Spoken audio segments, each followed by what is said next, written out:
Welcome to the JWK show. We talk about crypto and we keep things short and concise.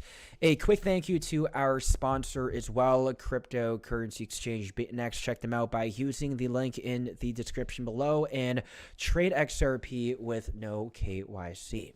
That being said, let's get right into today's episode. We have breaking the SEC, scheduling an emergency meeting, possibly discussing a settlement for the XRP lawsuit appeal. We can see that the place is in the commission's headquarters, located in Washington, D.C. The status is the meeting will be closed to the public, so it is a closed, secretive meeting, and the subject matter of the closed meeting consists of the following topics. We have institution and settlement of injunctive actions, institution and settlement of administrative proceedings, resolution of litigation claims, and other matters relating to examinations and enforcement proceedings.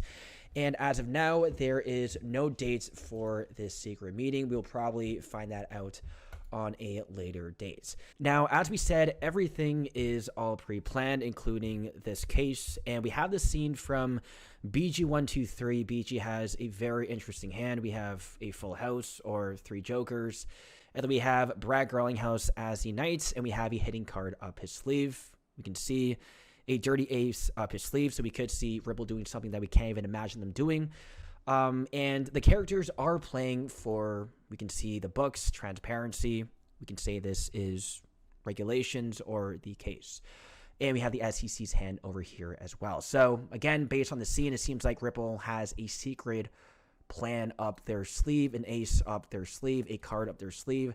And very interestingly enough, we have this tweet from Stu Alorati as well, who is the chief legal officer at Ripple. And he says, "My favorite scene in the Bronx Tale is when the motorcycle gang bullies their way into the local bar, and when they refuse to leave, the boss calmly locks the door and says, 'Now you can't leave,' and then proceeds to annihilate the gang." So what I believe Stu Alorati is trying to say is that even with the SEC appealing the case, the SEC going after Ripple, Ripple isn't trapped with the SEC. The SEC is trapped with us in this case, right? So we know at the end, guys, Ripple will win the case. And at this point, guys, the SEC is just prolonging this case for absolutely no reason. At the end, Ripple will win the case. XRP is officially not a security, and the status can never be changed, even from the SEC.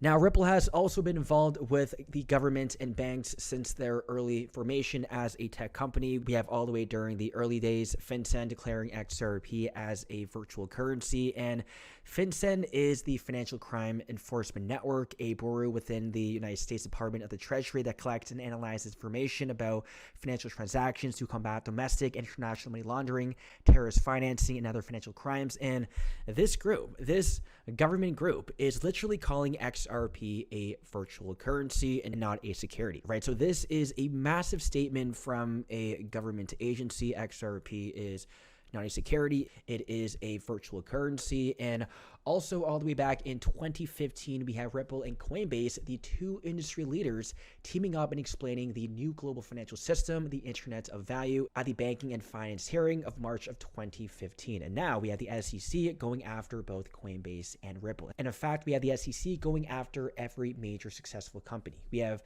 Amazon, Microsoft, and Apple, and even Tesla. So if history repeats itself, we should see Coinbase and Ripple becoming the next big companies in the crypto space. Now, talking about regulations, we have Ripple to use VASP status to operate across Europe via MiCA framework. Unfortunately, USDT is not compliant with MiCA regulations, so we have exchanges delisting USDT in the EU. Luckily, Ripple is MiCA compliant, so we should see the upcoming RLUSD being MiCA compliant as well. And on top of that, we have from Christine Lagarde, the head of the European Central Bank. She says the regulation of crypto will get us to price stability in short order, right? So even Christine Lagarde is bullish on cryptocurrencies and is calling for regulations. Regulations for the cryptocurrency space will make XRP and cryptocurrencies go parabolic. And lastly, we have 80% of transactions running through ISO 20022 by 2025 next year. This means that we will see the majority of transactions using digital currencies such as XRP. That is massive and will lead to a high XRP price point.